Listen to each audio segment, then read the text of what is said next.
You know, Rockford would really not be what it is today without Gary's work over the last 40 years. I didn't really realize it until I started to put together all the information for his nomination. And I gathered some letters from some folks that have been involved in the community over the years, and the things that they listed I wasn't even aware of. Going all the way back to the 1970s when Gary worked on the first city ordinance that allowed for historic structures, all the way up to currently with the tax credits that they've been able to get extended for historic structures. Without that, I don't think many of the things that have happened in downtown Rockford would have happened. And then all the way along, Gary is always involved in whatever's happening, both the successes and the failures. There have been a lot of things that haven't worked out, but Gary is undefeatable in terms of just, he keeps on going. It's pretty amazing.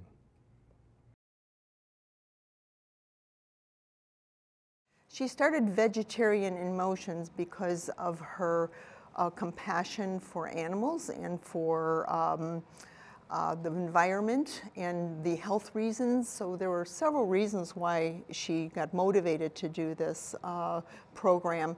She wanted people to know what's, to pay attention to what's on their plate, how it got there, and at what cost to the environment and to the animal world. And she took it a step higher, which I love this about her. Not only did she want you to look at what's on your plate and think about it, she wanted you to think about the people that might go to bed at night with nothing on their plate and going to bed hungry. So I think I have such admiration for this woman because of her concern and compassion for the world and people in the world. We make a living by what we get, but we make a life by what we give.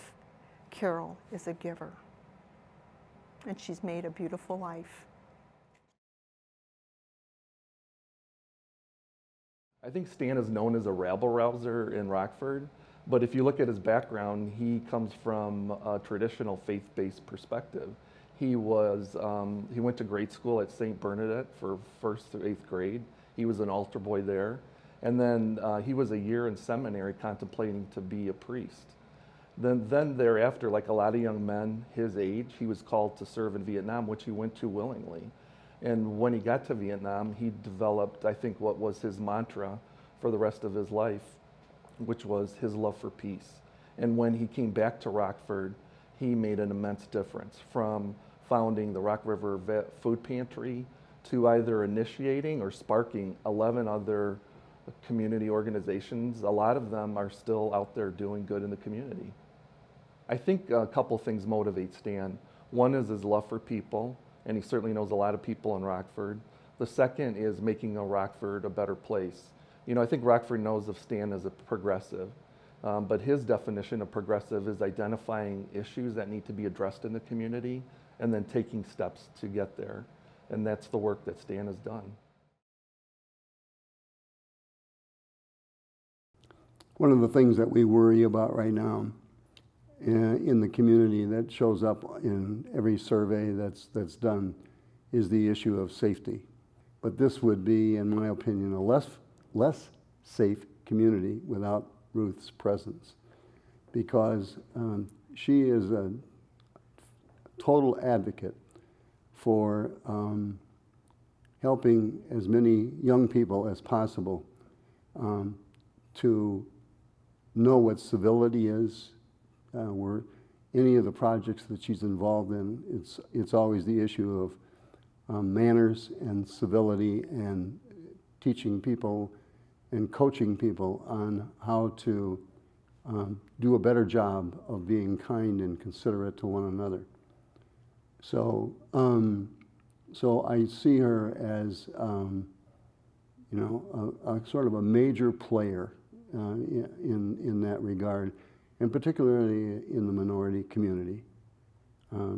She is masterful in terms of her ability to calm a group of people down or and to interject a civil process for talking and working with one another.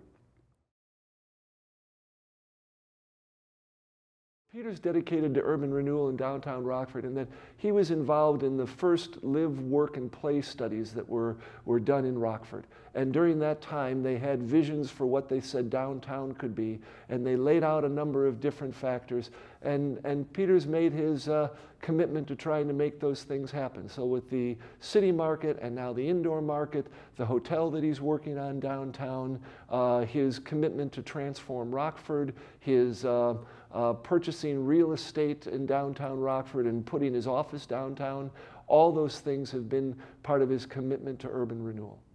Peter really believes that the soul of any community is in its downtown. And without a strong downtown core, the rest can't happen. And so his passion is tied to what he believes is fundamentally important for any urban area, a strong core. This is his home. This is a home for his family, this is a home for many of his relatives, and it's the home for all the associates at Supply Corps. And what we want to be able to do is make this the best home possible. And Peter really, really believes in that sort of thing, and again, puts his efforts where his ideas are. He works to be able to better Rockford every day.